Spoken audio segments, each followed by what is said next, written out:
తెలుగుదేశం పార్టీకి భగవద్గీత లాంటి ఈనాడులో రాశారు చూడండి 16వ తేదీన ఇదిగోండి విశాఖలో కీలక ప్రాజెక్టులు వస్తున్నాయి. యూఆర్ఎస్ఏ క్లస్టర్స్ ప్రైవేట్ లిమిటెడ్ కు విశాఖ హిల్ నెంబర్ 3 లోని ఐటీ పార్క్ లో 3.5 ఎకరాలు, ఐపీ కాపులపాడులో 56.3 ఎకరాలు కేటాయింపు అని. సో దీని మీద నిజానికి నేషనల్ మీడియాలో నిన్నటి నుంచి రకరకాల వార్తలు వస్తున్నాయి అండ్ సాక్షిలో కూడా రకరకాల వార్తలు. సో వీళ్ళకి 60 ఎకరాలు 99 పైసలకి ఇచ్చారు అనేది ఒక ఆరోపణ. వీళ్ళకి 60 ఎకరాలు ఇవ్వడం వెనక ఉద్దేశం ఏంటి? టీసీఎస్ కు 99 పైసలకి ఇచ్చినట్టు బయటకు చూపించి అదే ముసుగులో వీళ్ళకి కూడా ఇచ్చేసారా? అది ఇక్కడ మనం ఈ వర్షా క్లస్టర్స్ ఏమీ అంత నమ్మదగిన కంపెనీ కాదు. ఎందుకంటే మీరు ఒక్కసారి గూగుల్లోకి వెళ్ళి యూఆర్ఎస్ఏ వర్షా క్లస్టర్ ప్రైవేట్ లిమిటెడ్ అని కొడితే ఆ కంపెనీకి సంబంధించిన ఆ వెబ్సైట్లో అవి ఇవి ఓపెన్ అవుతాయి. అంటే ఆ కంపెనీకి అఫీషియల్ వెబ్సైట్ లేదు.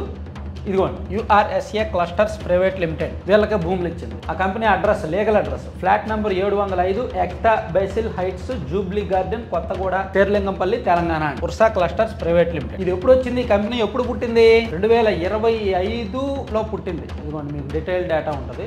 ఇదిగోండి 2025 ఫిబ్రవరి 4వ తేదీన పుట్టింది ఈ కంపెనీ. ఎంటిటీ క్రియేటెడ్ అడ్రస్ ఇది. ఇదిగోండి ఇదే ఎక్టా ప్రైమ్ బేసిల్ హైట్స్ 705 అంటే ఇది. ఈ ఫ్లాట్ ఇదేమో వాళ్ళు చెప్పిన బిల్డింగ్ అడ్రస్, ఇదేమో వాళ్ళు చెప్పిన ఫ్లాట్ 705. ఇది ఒక అపార్ట్మెంట్ లో ఒక చిన్న ఫ్లాట్. వీళ్ళు ఎంత ఇన్వెస్ట్ చేస్తారంట? 5,000 కోట్లకు పైగా ఇన్వెస్ట్ చేస్తారంట. 5,640 కోట్లు విశాఖపట్నంలో ఇన్వెస్ట్ చేస్తారంట ఏఐని డెవలప్ చేయడానికి. అంత సాధ్యమేనా? అసలు వీళ్ళ క్యాపిటల్ 10 లక్షలు. సో దీనిలో ఉన్న డైరెక్టర్స్ కి ఇద్దరికి కూడా పెద్దగా ప్రొఫైల్ లేదు, హై ప్రొఫైల్ ఏమీ కాదు. వాళ్ళ గతంలో పెద్ద పెద్ద కంపెనీలు నడిపిన చరిత్ర లేదు. కానీ వీళ్ళు 5,000 కోట్లు పెట్టుబడులు పెడతారంటే ఎలా నమ్మాలి?